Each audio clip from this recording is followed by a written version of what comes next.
Ano nga ba yung kailangan natin consider? Ano nga ba yung thickness at kapal? Ano nga ba yung lapad? Ano nga ba yung kailangan nating bakal dyan? Ano nga ba yung distansya ng mga bakal? Ano nga ba yung kailangan natin gawin bago tayo makagawa ng canopy? Ang nangyari dito, ito yung may canopy noon kasi ito yung main door. Kaso nilipat namin dito dahil yun ang request ng client natin. Ano nga ba yung kailangan nating sukat para sa canopy? Meron tayo dito, electrical, syempre, importante yan. Meron tayo nakaabang na electrical niya para dun sa surface pin light. Ito, drip mold to. Yan, drip mold na tinatawag. Para pagka tumulo yung tubig dito sa ibabaw ng canopy, yung tubig hanggang dun sa may drip mold lang siya. So 5 cm, tapos ang lapad nito depende na lang din sa, or yung length nito depende sa lalagyan mo ng bintana. So itong canopy kasi anytime naman pwede mong gawin basta may nakaabang, no?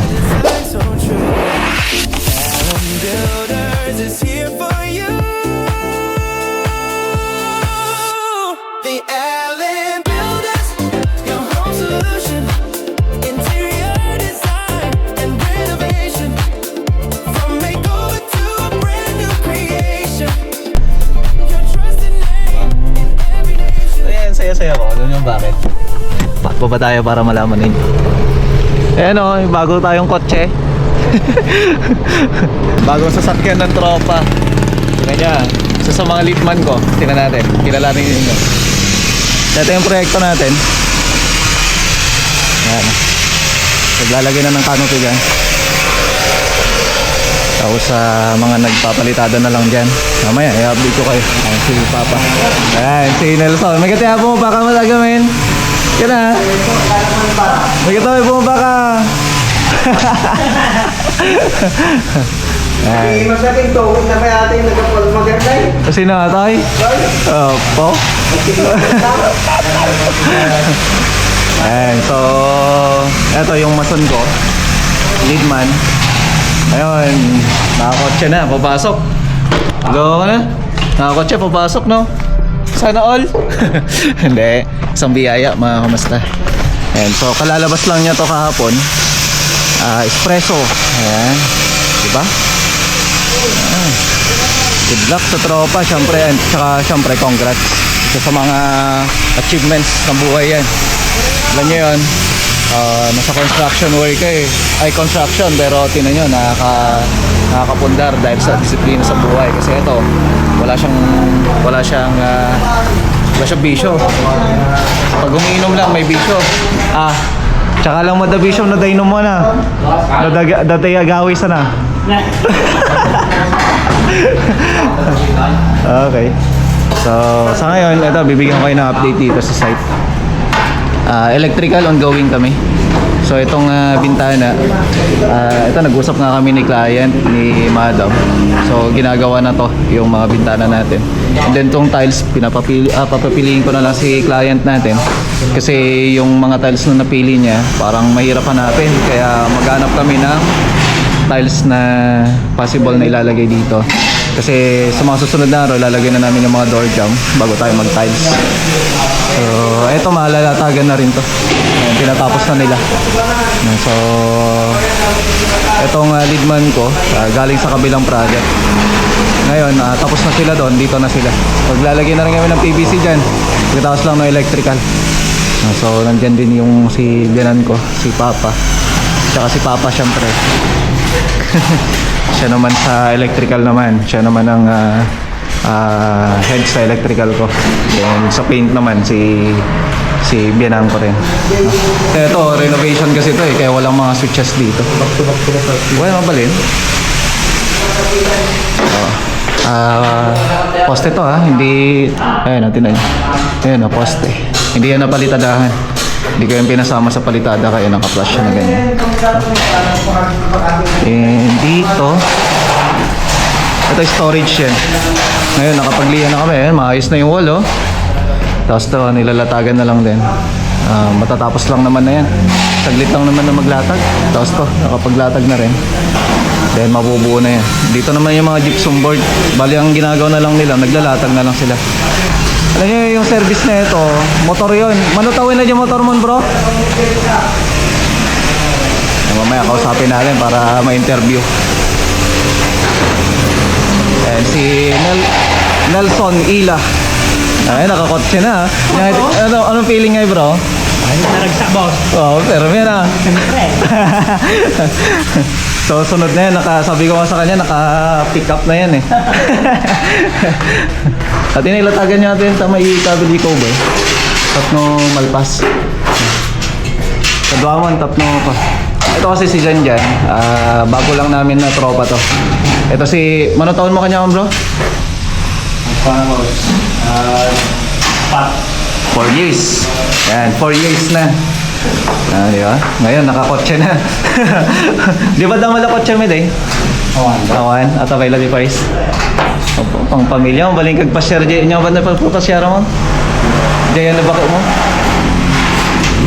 O di ba mo pang kay Jay? Di, boss. Jay Ayanda? Taga Madyan, boss. Ay, si Kati taga... Madyan mo lang. Ay, madyangan pa lang. Ay, pinupuntahan nyo? Ay, sa Iloilo. When? Hindi ko alam pa na.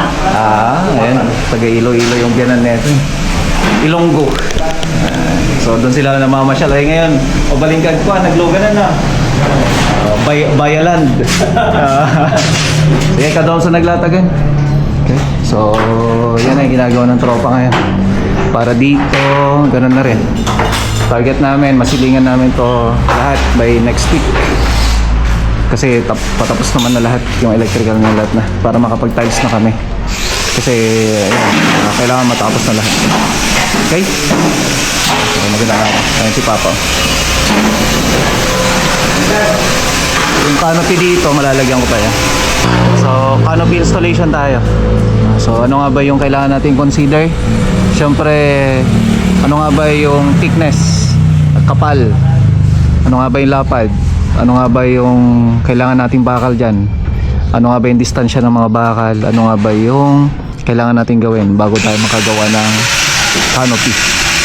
So, ito, kung napanood nyo sa may video ko last time, naka-ready na yan. Kumbaga lalatagan na lang ng bakal, pero sabi nga ni Jamel, pangit kasi yung nandun sa may harapan niya kasi hindi naka-fit, hindi nakapantay.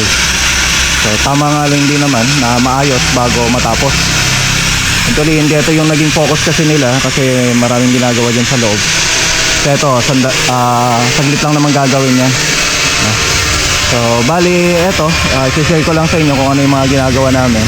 So yung canopy kasi, eventually sabi nila kapag may mga ganito, may mga bulada, hindi na kailangan. Pero kung titingnan natin, mula dito sa may canopy natin, ang tinaas niyan halos nasa 1.5 pa. Ngayon, kailangan natin maglagay ng canopy para merong shed yung bintana. Etong part na to, meron kasi siyang propose na ilalagay na pwesto ni Madam. So dito, hindi na kami, kumbaga, hindi na namin tinuloy doon, hindi na namin nilagyan yon. Ang nangyari dito, ito yung may canopy noon kasi ito yung main door. Kaso nilipat namin dito dahil yun ang request ng client natin. Dahil nakatapat sa may pinto. So, syempre, respeto natin bawat paniniwala, mga kamasa, importante yun sa akin. Kasi hindi naman ako yung titira, sabi ko nga. Pero basta wag lang mako-compromise yung strength ng building. Kung sa design nyo lang, kaya natin bawiin. No, so, lahat ng bagay, mayroong paraan yan, sabi ko nga. No, so, yan ang ginagawa natin ngayon. So, ngayon, canopy. Ano nga ba yung kailangan nating sukat para sa canopy? Meron tayo dito, electrical, syempre, importante yan. Meron tayo nakaabang na electrical niya para dun sa surface pin light. Hindi na pwede yung pin light na yung kumbaga naka-recess, no? So, dapat surface na. It's either PVC o kaya flexible loss. Flexible loss na ginamit namin dito dahil ang mangyayari dito ay nakalagay na siya dito, kumbaga naka-fit na. Kasi pag PVC, okay lang din naman, maganda pa rin naman. Kahit ano naman mga kamusta, may paraan kasi ako dyan sa mga paglalagay natin na kailangan i-consider natin, no? So ngayon, dito mayroon kaming PVC dito. Tawag natin dito drip mold, no? So unahin lang natin itong mga gamit na ginamit natin dito. Ito drip mold to. Yan, drip mold na tinatawag. Para hindi, pagka tumulo yung tubig dito sa ibabaw ng canopy, yung tubig hanggang dun sa may drip mold lang siya. Hindi yung dederecho siya dun sa ilalim tapos tatagos papunta dun sa mga wall. So yun ang purpose ng drip mold. So using 1/2 na PVC o kaya arc moldings, bili kayo ng ganon, pwede. Kasi ito matrabaho, kailangan mong katingin yung kalahati. Pero kung bumili ka ng plastic moldings lang na yung cover niya lang o kaya buo yun, pwede mo na ilagay yun. So maraming klase o kaya mga liston, pwede yun, yung kahoy. Possible yung mga yun, basta naka-arc. Pwede rin naman kahit nakakanto. Para at least, basta importante yan, tuwid, no? So ngayon, yung lapad na ito, ayan, tingnan natin. Ayan. Lapad na ito ay nasa 40 cm. Depende kasi yan mga kamusta kung gaano siya kataas mula dun sa may bintana. Na kung saan, ang ginagawa ko dito, mula dun sa may head ng bintana, header ng bintana, ay nasa 20 cm. No? So yung 20 cm na yon, yun na yung height niya papunta dun sa may canopy. So yung canopy natin, 40 cm. So sabi ko, depende sa height between bintana at saka moldings ay yung ating canopy. So 40 cm by 5 cm. Ito 5 cm lang to. Yan. O kaya 2 inches. Ito siya. 5 cm lang yan. Okay?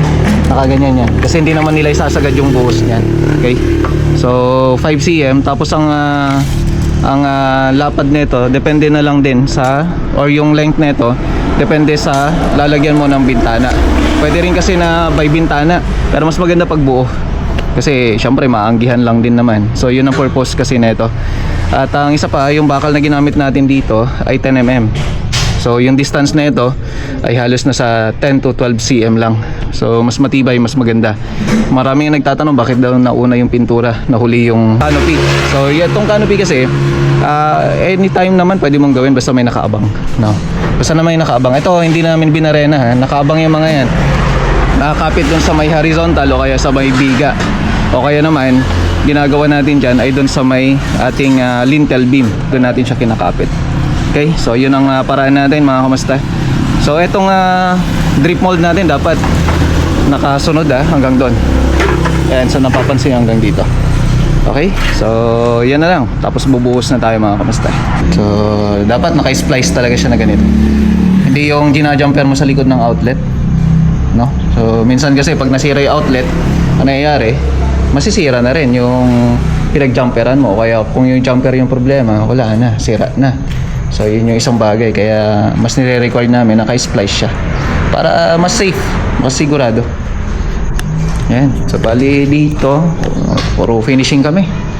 Then pupunta na kami sa tiles installation dito. Okay, so may nangyari nga dito sa site, no?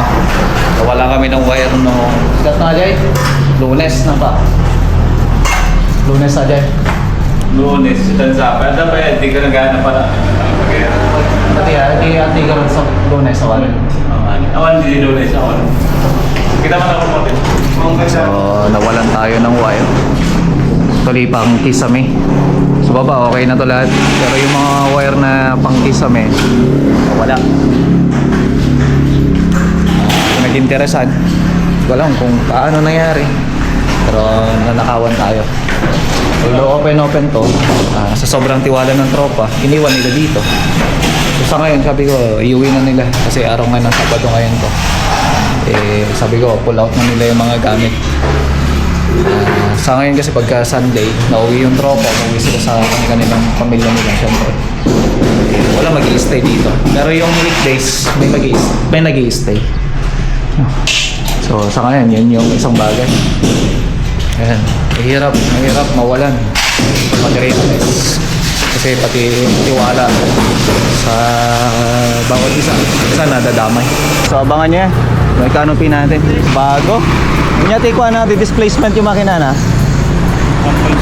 1.0 activate naka-eco, dapat eco mode na. Kita tama yung nag na Pintas mo lang yun. Kinlogan ta. Ikaw yung logan ni Nelson na. Luwang din pala. Cute mo ating aluganan. Talaga nagragsa ni Nelson Day. Di ba? Ang cute pala. Espresso. By Suzuki. Matic pa pala. Matic ka na. Di ba? Oo, ayun. Di ba?